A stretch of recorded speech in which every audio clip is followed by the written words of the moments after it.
توبہ توبہ، اللہ کی پناہ، کیسی بے دین بچی ہے۔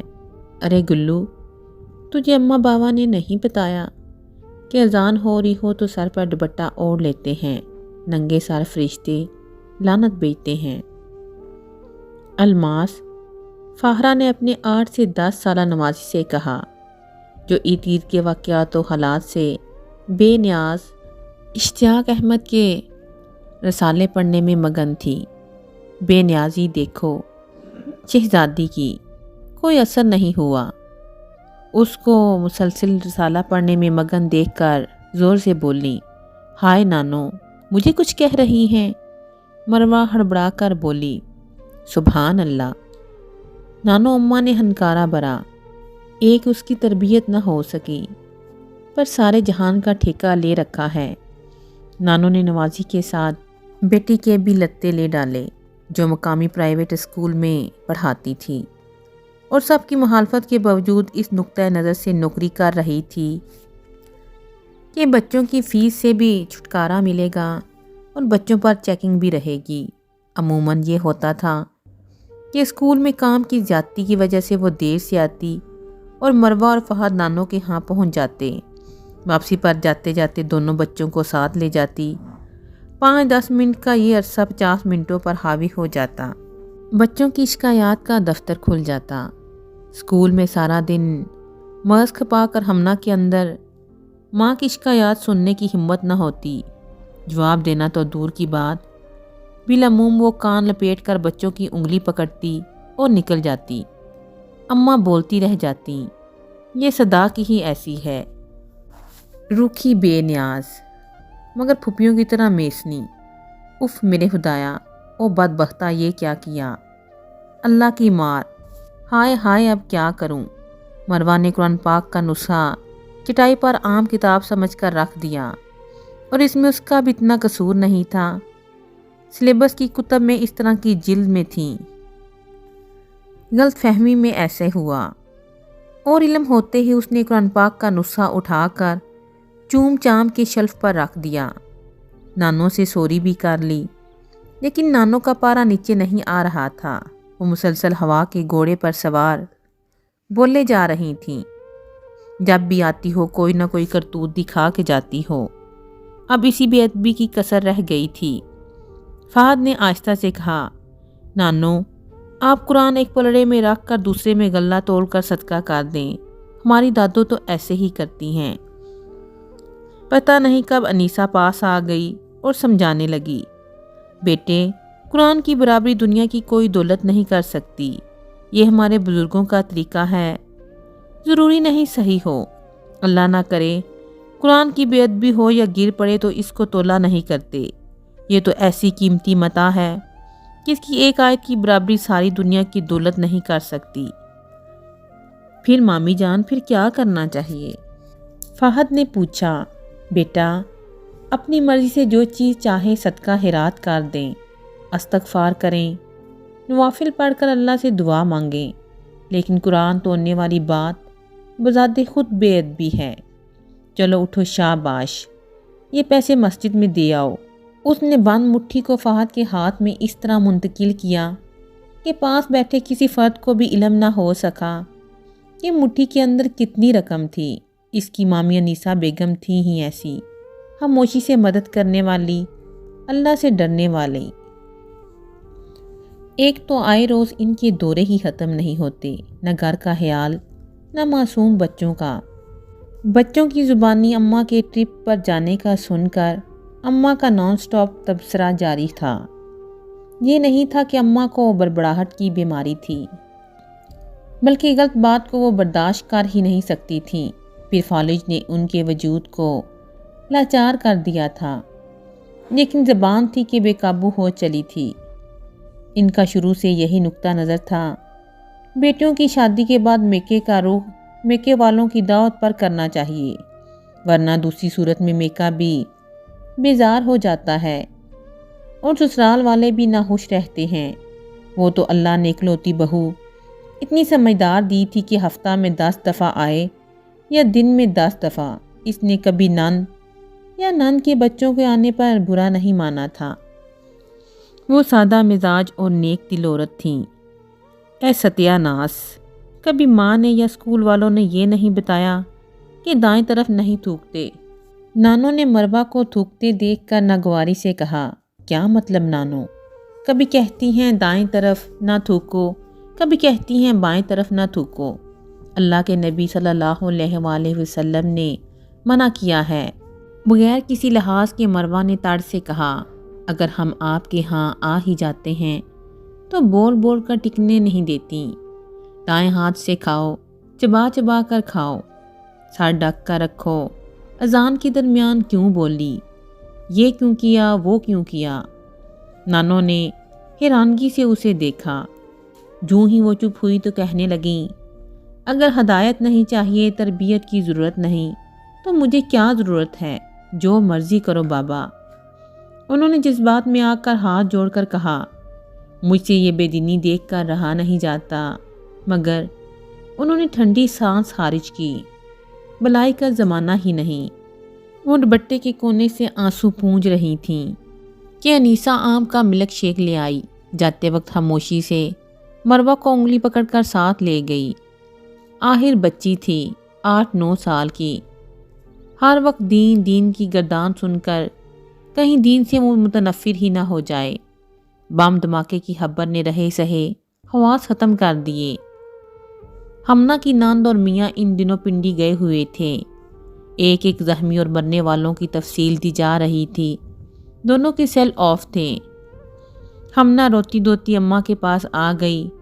اماں بھی وظیفوں میں مصروف تھی۔ رات کے 12-1 بجے کہیں میاں سے رابطہ ہوا، جان میں جان آئی۔ انیسہ اور ہارون بہن کو چھوڑ کر واپس گھر پہنچے تو رات کے 2 بج چکے تھے۔ آنکھ لگے ہوئے بمشکل 1 گھنٹہ گزرا تھا کہ سیل فون کی تیز آواز نے اٹھایا۔ ہڑبڑا کر اللہ خیر کرتے موبائل اٹھایا تو دوسری طرف ہمنا کے سسر تھے۔ جلدی پہنچو، صغیر کا ایکسیڈنٹ ہو گیا ہے۔ سیل کیا آن ہوا، زندگیاں آف ہو گئیں۔ 2-4 منٹ بعد وہ بہن کے ہاں پہنچا تو پتہ چلا موٹر وے پر ایکسیڈنٹ ہوا ہے، چکری انٹرنیشنل کے پاس۔ ادھر ادھر دوستوں سے رابطے کے بعد ہارون اور ہمنا کا دیور مہران روانہ ہو گئے۔ 14-15 گھنٹوں کے بعد ٹوٹی ٹانگ کے ساتھ ہمنا کی ناند فائزہ ایمبولینس میں آ چکی تھی۔ البتہ صغیر کو شفا کمپلیکس میں شفٹ کر دیا تھا۔ اس کی ذہنی اور جسمانی دونوں حالتیں بہت غیر تسلی بخش تھیں۔ کوئی معجزہ اسے صحتیاب کر سکتا تھا، اور معجزہ تو اللہ کے ہاتھ میں ہے۔ ہمنا کے ساتھ تمام رشتہ داروں، احباب، جاننے والوں نے دعا میں کوئی کسر نہ چھوڑی۔ ڈاکٹر ایک سے ایک بڑھ کر بیماری کا نام لے کر دوائیوں کی لمبی چوڑی فہرست پکڑا دیتے۔ فائزہ کی ٹانگ کا معمولی فریکچر ٹھیک ہونے میں 2 ماہ لگے، جہاں تو پسلی، بازو، پاؤں سب ٹوٹ چکے تھے۔ سب سے زیادہ فکر ہمنا کو اس بات کی تھی کہ اللہ نے ذہن سلامت رکھا یا نہیں۔ حالت یہ تھی کہ 2 ماہ میں تکلیف کے زیر اثر مسلسل سکون اور ادویات دی جا رہی تھیں۔ صغیر ہمنا کا بازو کبھی اماں کہہ کر پکڑ لیتا، کبھی ہنو کہہ کر۔ وہ ملازمت جو چھڑوانے کے لیے صغیر نے منتیں کی تھیں، اس کے ایکسیڈنٹ کے اگلے روز بن کہے چھوڑ دی۔ سہولتیں چاہیے ہوں تو مٹھی بھر پیسہ پہلے ہسپتال میں لے کر داخل ہونا پڑتا ہے۔ شروع کے 4 دن VIP روم میں، پھر عام سے کمرے میں، اور اب وارڈ میں پہنچ چکے تھے۔ سرکاری ملازمت کی عیاشی، پرائیویٹ کمپنیوں میں کیا، ظہیر کی ملازمت بھی جا چکی تھی۔ جمع شدہ پونجی بھی پہلے بینک سے بریف کیس اور اب جیب میں منتقل ہو چکی تھی۔ ECG، CT اسکین، ایک سے ایک ٹیسٹ ہزاروں میں تھا۔ ہمنا کے اندر کی تھکن کا کون اندازہ کرتا؟ دن رات ہاسپٹل اور گھر کے 2 پارٹوں میں پستے پستے وہ بیوی سے بیوہ بن گئی۔ رنگ برنگے تبصرے، طرح طرح کی باتیں، سب ہمدردی کی آڑ میں پیش تھے۔ ارے کس نے کہا تھا ڈاکٹرز ہسپتال لے جاؤ؟ دوسری آواز آئی، اللہ کی لکھی تقدیر ہے، لاکھوں میں پیسہ لگا کر بھی جان نہ بچی۔ چپ چاپ پتھرائی آنکھوں سے ہمنا میت کے پاس بیٹھی تھی۔ انیسہ ہر ممکن طریقے سے دل جوئی کر رہی تھی، مگر پہاڑوں سے وزنی غم تھکے اعصاب کیسے برداشت کرتے بالآخر رخصتی کا وقت آ گیا۔ جھنجھوڑ جھنجھاڑ کر سب اسے متوجہ کر رہے تھے کہ آخری بار دیکھ لو، پھر میاں کا چہرہ کبھی نہیں دیکھ پاؤ گی۔ اماں بیماری کی وجہ سے بیٹھ نہ سکتی تھیں، وہ اندر غم سے نڈھال پڑی تھیں۔ انیسہ نے اسے گلے لگایا، اس کے ماتھے پر پیار کیا۔ ہنو، صغیر کو اللہ کی امان میں دے دو، فی امان اللہ۔ ہمنا کے ہونٹ کھلے، اس نے میاں کو دیکھنا چاہا لیکن آنسوؤں کی دھن بار بار آڑے آ رہی تھی، وہ دیکھ نہ سکی۔ ایک دم اسے یاد آیا، شادی کے دن رخصتی کے وقت اس نے دوپٹے کی اوٹ سے دیکھنے کی کوشش تو کی پر دیکھ نہ پائی تھی۔ کیوں نہیں دیکھ پائی تھی؟ کیا اس وقت بھی وہ رو رہی تھی؟ اس وقت کے آنسوؤں میں اور اس وقت کے آنسوؤں میں اتنا فرق کیوں ہے؟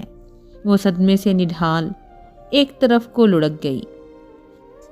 تعزیت کے لیے آنے والے آتے، فائزہ، ہمنا کی ساس، دیورانی، جٹھانی سب گفتگو میں شریک ہوتی، مگر ہمنا نے چپ سادھ لی۔ وہ ٹکر ٹکر سارا دن لوگوں کو دیکھتی رہتی، ٹھیک شخص کے تصور سے۔ اب وہ رانائی کا خیال کہاں، اس کے لبوں کے نغمے، آنکھوں کی مسکراہٹ، اس کی زندہ دلی سب میاں کے ساتھ ہی دفن ہو گئی تھی۔ انیسہ گھنٹہ گھنٹہ باتیں کرتی، کبھی ادھر ادھر کی، کبھی بچوں کی، مگر ہمنا کی زبان کا تالا نہ کھلا۔ کبھی وہ موت کی حقیقت سے آگاہ کرتی، بڑے رسان سے وہ سمجھاتی، ہنو، اللہ نے زندگی سے پہلے موت کو پیدا کیا ہے۔ تم نے پڑھا نہیں، موت ہی تو سب سے بڑھ کر تلخ سچ ہے۔ اپنے سے زیادہ دکھی لوگوں کی طرف دیکھو جن کو اللہ نے اولاد کی نعمت بھی نہیں دی۔ ہمنا نے 40 دن اسی سوگ میں مکمل کر لیے۔ انیسہ جانتی تھی کہ اسے اس کیفیت سے نکلنے میں بہت عرصہ لگے گا۔ وہ یہ بھی جانتی تھی کہ فرد ہوا سکی ماں ہی کیوں نہ ہو، سوگ کی مدت نبی اکرم صلی اللہ علیہ وآلہ وسلم نے 3 دن اور بیوہ کی 4 ماہ 10 دن کیوں رکھی ہے۔ اپنی حسن فطرت کی بنا پر انیسہ نہ صرف اس کے پاس روزانہ آتی بلکہ کوئی چیز بنا کر ساتھ لاتی، کھلا پلا کے واپس جاتی۔ عدت کی تکمیل سے چند دن قبل ہمنا نے انیسہ کی دلجوئی پر اس کا ہاتھ تھام لیا۔ بابی، آپ کی ہمدردی، محبت اور خلوص کی میں تہہ دل سے شکر گزار ہوں۔ آپ جیسی صاف اور نیک دل عورتیں بہت کم ہوتی ہیں جو اپنے منہ میں نوالا ڈالنے سے قبل دوسروں کے منہ میں ڈالتی ہیں۔ لیکن مجھے بس ایک بات کا جواب دے دیں، 12 اور 9 سال کے بچوں کے ساتھ میں دیور جیٹھ کے ساتھ رہ نہیں سکتی۔ نوکری ظہیر کی ان کی زندگی میں ہی چھٹ گئی تھی، جمع پونجی علاج پر خرچ ہو گئی۔ سسر کی جائیداد ایک دکان ہے، اس میں 6 بچوں کا حصہ الگ الگ کریں یا نہ کریں، پوتے پوتی کو ورثہ قانون کی روح سے نہیں مل سکتا۔ نوکری کر کے بچوں کی تعلیم کے اخراجات تو میں اسکول کی حد تک برداشت کر لوں گی، زندگی کی گاڑی کھینچنے کے لیے باقی اخراجات کہاں سے پورے ہوں گے؟ کوئی دکان، کوئی ماہانہ روزگار، کوئی آسرا تو ہونا چاہیے۔ انیسہ بہت دیر اپنے آنسو پیتی رہی۔ ہمنا، میرا وعدہ ہے، تم اور تمہارے بچوں کے لیے جو ہو سکا کروں گی۔ رہی بات مستقبل کی، تو گزرنے والا آج جب ہماری منصوبہ بندی سے نہیں گزرا تو آنے والا کل ہماری منصوبہ بندی سے کیسے گزرے گا؟ بس تم اللہ کو وارث اور مالک جان کر اس سے رشتہ جوڑو، اور جو اس کے محبوب نے عورت کو اس کے شوہر کی وفا پر دعا کی تلقین کی ہے وہ کثرت سے پڑھو۔ اللہ اور اس کے محبوب کا وعدہ ہے وہ بہترین اجر فراہم کرنے کا باعث بنے گا۔ ہمنا نے آہستہ سے پوچھا، وہ کون سی دعا ہے؟ انیسہ نے کاغذ پر دعا لکھی اور تلقین کی کثرت سے پڑھا کرے۔ بیوہ عورت کے لیے کرشماتی دعا ہے۔ محبوب خدا نے یہ دعا ام سلمہ کو ان کے شوہر کی وفات پر بتائی تھی۔ ہمنا نے کاغذ پر نظر ڈالی، جلی حروف میں دعا درج تھی۔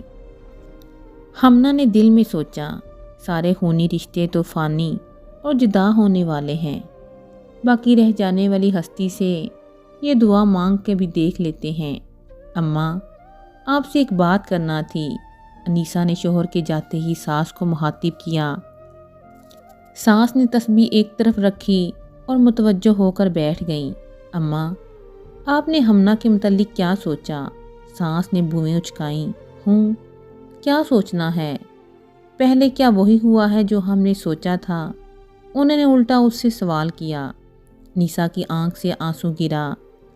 ہاں، قسمت تو اللہ ہی بناتا ہے، لیکن بندوں کی معاونت بندوں سے ہوتی ہے۔ 2-3 تجاویز تو ہیں میرے ذہن میں، اماں نے کہا، مگر پہلے علم تو ہو ہمنا کا فیصلہ کیا ہے۔ کیا مطلب؟ انیسہ چونکی۔ مطلب یہ کہ دیور جیٹھ صاحب بیائے ہوئے ہیں اور انہوں نے دانستہ بات ادھوری چھوڑ دی۔ حد کرتی ہیں اماں، اس نے تھوڑی سی تلخی سے کہا۔ ضروری نہیں کہ مستقبل کی پلاننگ دوسری شادی کے حوالے سے ہو، زندگی میں اور بھی ہزاروں مسئلے ہوتے ہیں۔ ان کی فکر نے ہمنا کی نیندیں اڑا رکھی ہیں۔ ایک دم خاموش ہو گئی۔ میرا بھی یہی خیال ہے کہ دوسری شادی وادی کا خیال دل سے نکال لے، اور اماں آپ بھی۔ انیسہ خاموشی سے اٹھی اور پانی گلاس میں ڈال کر پینے لگی۔ ابھی دوسری شادی کا خیال دل میں آیا ہی کہاں ہوگا۔ ان بزرگ خواتین کی ساکھ گوئی بھی کس درجہ اذیت کا باعث ہوتی ہے۔ میرا پروگرام یہ ہے کہ ان کی معاشی کفالت کے علاوہ رہائش کا بندوبست بھی ہمیں کرنا چاہیے۔ بالآخر انیسہ نے دل کی بات کہی۔ ہاں تو ٹھیک ہے، بجلی پانی کے بل، ماہانہ راشن اپنے ذمہ لے لیتے ہیں، اور تعلیمی اخراجات ظاہر ہے وہ ہاتھ پر ہاتھ رکھ کر تو نہیں بیٹھے گی، کسی نہ کسی اسکول کالج میں جاب کرے گی۔ اماں نے بات مکمل کی۔ انیسہ نے آج اتنے کو کافی سمجھ کر اٹھنے کی ہمت باندھی۔ اگلا مرحلہ طے کرنا جو یہ شعر لانے کے مترادف تھا۔ عدت کی تکمیل پر انیسہ نے درس قرآن کا اہتمام کروایا۔ یہ بھی بہت ضروری تھا۔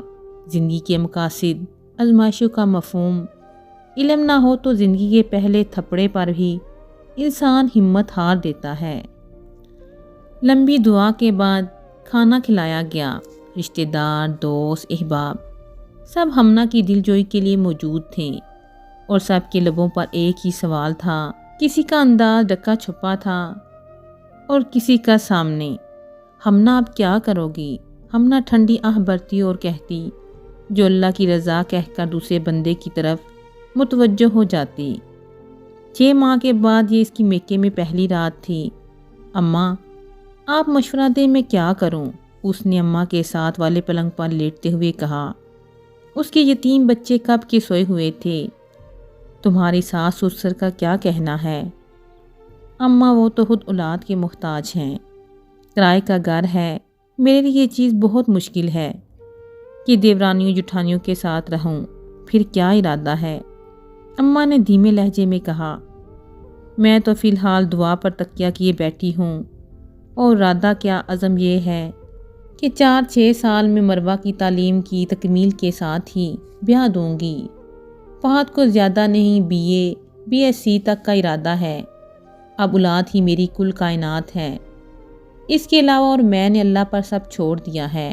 ہاں، اچھی سوچ ہے، کچھ ہم کریں گے، کچھ سسرال والوں کا فرض بنتا ہے۔ نے رائے ظاہر کی۔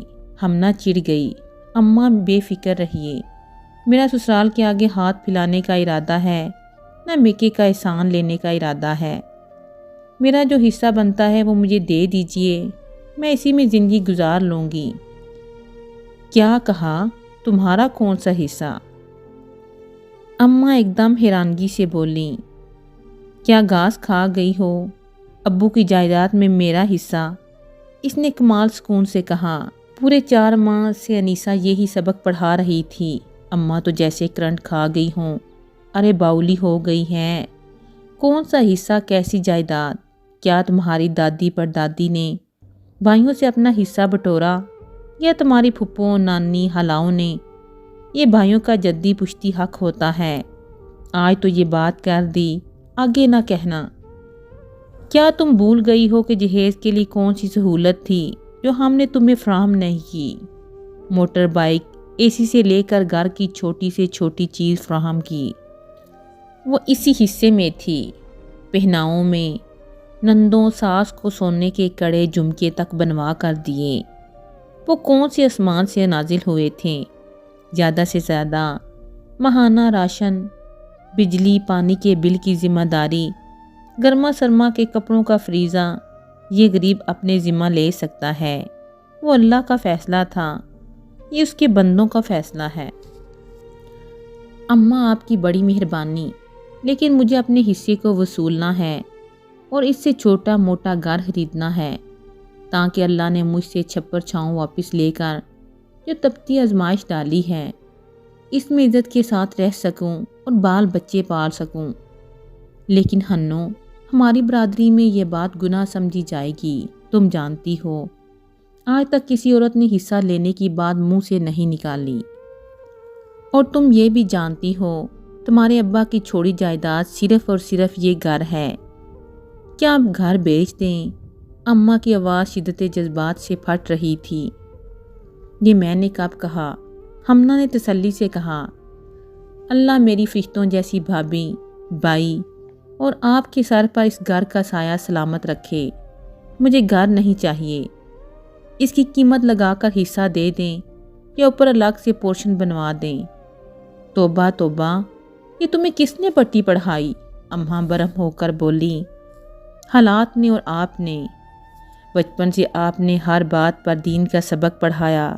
جمعہ کو غسل کرو، بیت الخلاء میں بایاں پاؤں رکھو، گھر سے باہر جاؤ تو بایاں پاؤں پہلے نکالو، ہر بات میں دین کا سبق پڑھایا۔ تو اب بھی پہلے میں نے یہی سوچا، دین اس موقع پر کیا سبق پڑھاتا ہے؟ بچے درمیانی عمر میں ہیں، الگ ماحول ہو، توجہ بھرپور ہو، اللہ کی مدد ہو تو تربیت کر پاؤں گی۔